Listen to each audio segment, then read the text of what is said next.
the resistance band swing. So we are taking a lot of the mechanics from a regular swing, body weight swing, kettlebell swing, skier swing, and we're just using the band to get some resistance. Now I won't go in depth into the mechanics of a swing. Go ahead and watch the full swing video for that. Just want to show you some of the setup with the band and also be very clear on some of the disadvantages of the band. Now, the band is there to provide some extra load on the upward swinging portion of, let's say, if we think about two halves, from back here to here is one, and then up here is another. We're just getting this part, okay? The band is gonna stop kind of dead when we get to the bottom. It doesn't actually come through the legs like a kettlebell or dumbbells, where it's gonna kind of keep that momentum going. So we're gonna lose the band, and then we're gonna pick it back up. We're gonna lose the band, and we're gonna pick it back up. That's not all bad, okay? What you will notice though is as you get to a heavier band, the band is gonna be at its heaviest.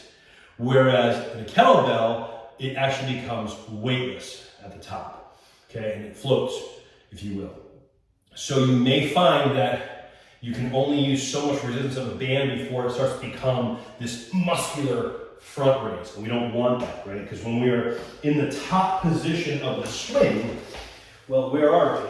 We're actually in the top position of the front raise, right? So there's a lot of load here, okay? So that is a little bit of a disadvantage to being able to really load up on the swing, because you're only going to get so far. You're only going to get as far as you can with like a power front raise.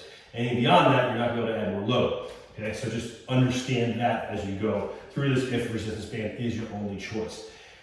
The other thing you want to watch out for is that bands are wonderful for the fact that they help us. They decelerate you on the way up as you stretch a band, and they accelerate the hell out of you on the way down. Now that happens with a kettlebell or dumbbell swing, but differently. The deceleration, if you will, is happening because the weight becomes kind of weightless and you're coming from the top of your arc, whereas the band is maxing out resistance. And then with the bell, as you come back down, gravity is going to whoop, swing you back. Okay? But with the band, you have a lot of potential energy from that fully stretched band really snapping you down, right? So that's why you got to be kind of extra careful with your technique on the band swing, and it's just also going to limit what resistance you can do. So when you come back, you're not going to be able to go hands through. There's not going to be like that smack in the butt that you would with a kettlebell.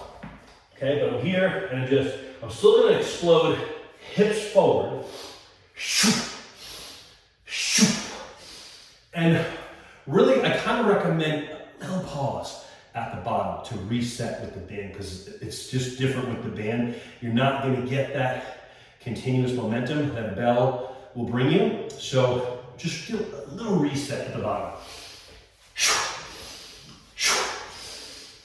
That way you can get a good inhale, load the hips, and drive through. So we're just approaching the exercise differently, and then as such, we're taking advantage of what the band provides that the bells don't provide. Okay, so just understanding some nuances with the resistance band swing if you're going to use it as a replacement if you don't have dumbbells or kettlebells to use for a more traditional swing.